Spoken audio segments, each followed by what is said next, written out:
con mucho gusto lo volvemos a explicar.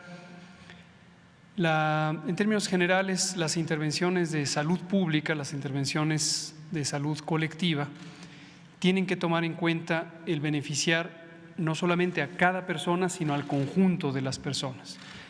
A veces no parece fácilmente entendible que pudiera haber contradicciones entre la idea de esta persona en particular o esta, versus comparado con todo el conjunto de la población. Pero estas diferencias existen. Pueden haber situaciones en donde hay que pensar en el conjunto de la población porque es la manera en que se aprovecha más ampliamente la protección de una intervención de salud, en este caso las vacunas. La Organización Mundial de la Salud y diversas comunidades técnicas y científicas de la salud pública en el mundo, y desde luego nosotros también lo analizamos con el apoyo de distintas comunidades académicas del país, todas hemos identificado cuál es la distribución del riesgo, de la probabilidad de tener complicaciones por COVID. COVID, como también hemos comentado desde que empezó la epidemia, es una enfermedad en donde la enorme mayoría, afortunadamente la enorme mayoría de las personas que se infectan por el virus SARS-CoV-2 no tienen enfermedad grave, cerca del 85–87%. Lo que tienen una enfermedad leve se autolimita, se resuelve espontáneamente por la respuesta del propio organismo. Pero hay un 15–12% que sí puede tener enfermedad de importancia, llegar a ser hospitalizada o desafortunadamente morir, como ha ocurrido en todo el mundo. Ahora, ¿quién tiene la mayor probabilidad de morir o de resultar hospitalizada o de requerir intubación? Las personas adultas, particularmente a partir de los 45 años en adelante, 46, 47, 48, hasta los 100 años o más. Conforme aumenta la edad, aumenta la probabilidad de que haya complicaciones. Por debajo de los 45 años, la probabilidad es todavía más baja, y más baja, y más baja, y más baja. Y el mínimo de probabilidad de complicación está precisamente en las personas, en los niños de 5 a 10 años. Tienen el mínimo riesgo de todo el riesgo posible de tener complicaciones. ¿Qué debe hacer uno cuando piensa científica, técnicamente en la salud pública? Debe cuidar que un recurso como la vacuna se utilice prioritariamente en las personas que tienen la mayor probabilidad de complicarse, porque cuanto más pronto uno proteja a esas personas, más pronto uno disminuye el peligro y más ampliamente disminuye uno el peligro. Si por presión social o por interés de grupo uno empezara a dispersar el esfuerzo en México, en cualquier otro país, entonces no se lograría el impacto que se puede tener de una intervención como la vacunación contra el virus SARS-CoV-2. Nunca hemos tenido resistencia u oposición a proteger a nadie. Nos interesa que todos, todas estén protegidos.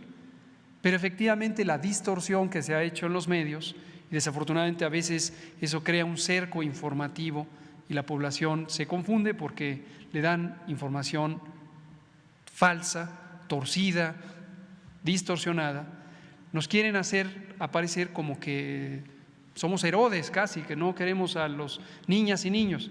Eso es absurdo, eso no tiene ningún sentido. Pero tenemos que cuidar que el beneficio sea el más grande.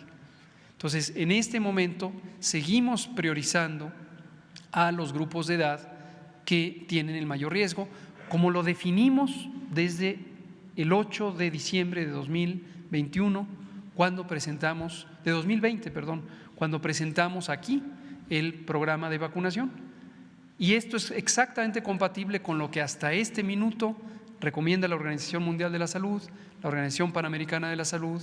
Y si ustedes revisan los planes o las estrategias de vacunación de la mayoría de los países, van a encontrar la misma lógica técnica.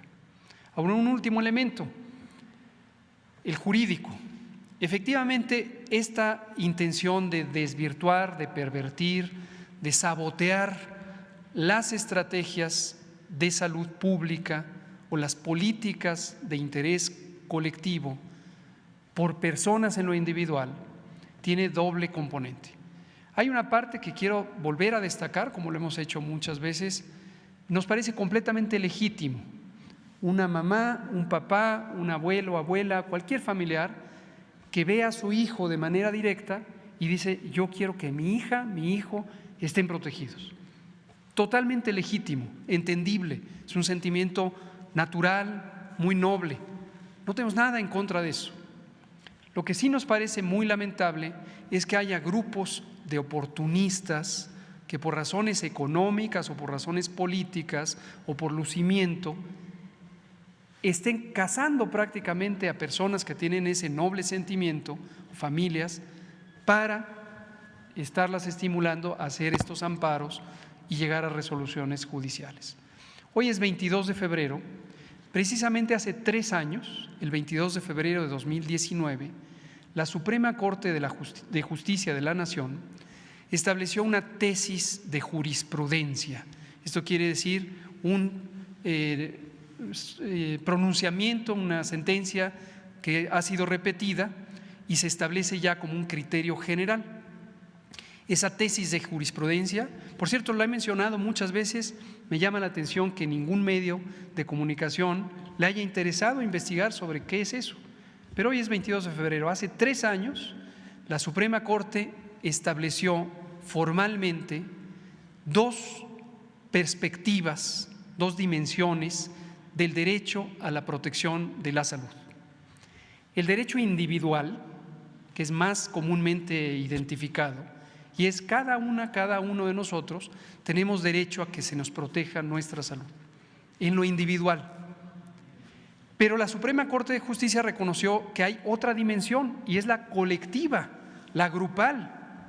Y no solo eso, sino que estableció que si en algún momento entran en contradicción, lo grupal, lo colectivo, lo poblacional, tiene precedente. Precisamente porque también en términos jurídicos, si no hubiera un criterio general, a capricho o a capacidad de persuasión de los casos individuales, se estarían desviando las políticas, los programas, las estrategias que protegen al conjunto. Hace 3 años lo estableció la Suprema Corte de Justicia. A ver si alguien tiene curiosidad e investiga y revisa exactamente por qué también en términos jurídicos estamos procediendo conforme a la ley. Gracias, subsecretario. Nada más para precisar, mi pregunta es si cuando ya se terminen de vacunar, en vacuna de refuerzo a los grupos prioritarios, si están analizando que siguieran los niños de 5 años en adelante. Y también el presidente mencionó que están viendo o han visto algunos riesgos en la vacuna, o sea que ha sido como, si nos pudiera ahondar un poquito en eso. Gracias. Qué bueno. Gracias, Shaila Rosagel, por retomar este tema. Y espero que esto pase el cerco informativo, pero desde luego a través de ustedes. No tengo mucha esperanza que en los medios corporativos, como los que señalaba el presidente, vamos a encontrar esto. Seguramente lo que vamos a ver mañana en el encabezado es: López-Gatell insiste en que no se vacunen a los niños. Cuando uno piensa en una intervención de salud, la que sea, hay que sopesar 2 elementos: el beneficio y el posible riesgo que pudiera conllevar. El beneficio está en proteger frente a, pensemos en esto, en el COVID, la probabilidad de tener enfermedad grave. Ya dijimos que si nos vamos a niñas, niños de 5 a 10 años, su riesgo es muy bajo. Entonces, la probabilidad de que haya beneficio es pequeña, porque el riesgo de entrada es muy bajo. Entonces, ya no agrega mucho más el vacunar. Las personas, las familias que de manera muy legítima tienen la preocupación por sus hijos, les vuelvo a decir con todo aprecio y respeto, no piensen en que las niñas y niños tienen el mismo riesgo que hemos visto y que nos ha marcado a todos con tristeza de las defunciones, las hospitalizaciones que ocurren en las personas adultas. Psicológicamente uno está pensando en lo terrible que ha sido la epidemia, uno voltea a ver a su hija o hijo y piensa que le va a pasar lo que ha pasado con esta epidemia, pero no, niñas y niños tienen un riesgo muy bajo, excepto por supuesto quienes tienen comorbilidades, y por eso llevamos ya meses vacunándoles con la vacuna contra el COVID. Ahora, por el otro lado, cualquier producto farmacéutico puede tener consecuencias. El riesgo también es muy bajo de que haya una complicación, afortunadamente, y si no, no se utilizaría la vacuna, si no fuera segura. Pero cuando uno ya piensa en el balance de riesgo versus beneficio, cuando hay un bajo beneficio, puede ser que pese más el riesgo. Algunas complicaciones, como puede ser la miocarditis, la inflamación del corazón, ocurren en probabilidad muy baja, pero si se compara con la probabilidad de que sea benéfico en una población con riesgo muy bajo, puede quedar empatado o incluso puede inclinar la balanza a decir, mejor no corro el riesgo porque el beneficio es muy bajo, aun cuando el peligro de daño también sea muy bajo, ¿no? Respecto a la pregunta, y para no dejarla suelta, aunque la hemos abordado muchas veces, con mucho gusto lo volvemos a explicar, no tenemos resistencia a que eventualmente, si la evidencia es convincente de que se necesita esa protección en niñas y niños, pudieran llegar a ser consideradas. Desde el principio lo planteamos en el documento, vean el documento del 8 de diciembre de 2020, está planteado desde el principio. Pero eso lo vamos analizando de manera dinámica. No perder de vista que hay muchas otras vacunas que existen y precisamente no se incorporan al esquema de vacunación por las distintas realidades. Pongo un ejemplo, la vacuna de varicela, la vacuna contra la varicela o la vacuna contra la hepatitis A. Esa es otra. Pero hablemos de estas dos, de varicela y de hepatitis A. La hepatitis A es una enfermedad que si da en la niñez, la enorme mayoría de personas, estamos hablando de 99%, van a tener una enfermedad leve. Ciertamente les puede causar fiebre, malestar, fatiga, tardan unas semanas en recuperarse del todo, se sienten fatigados, los niños y niñas. Pero es una enfermedad leve. Si da en la edad adulta, puede dar una enfermedad grave.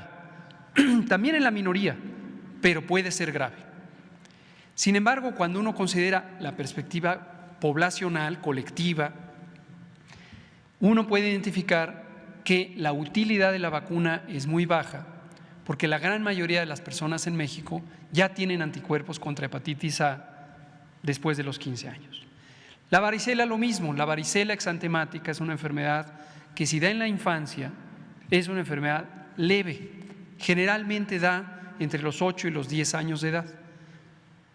Da fiebre, da ronchas, da vesículas, pápulas, deja algunas lesiones, pero es una enfermedad leve.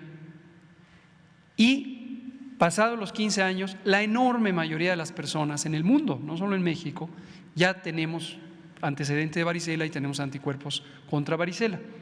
Entonces, la vacuna igualmente no está incorporada en la gran mayoría de los esquemas de vacunación del mundo. Entonces, son ejemplos de vacunas que sí existen. Si uno lo piensa en forma individual, uno diría, yo quiero tener esa vacuna. Pero uno tiene que pensar en la política pública general y el balance entre su utilidad, su riesgo y el beneficio general que puede dar. Gracias. Adelante.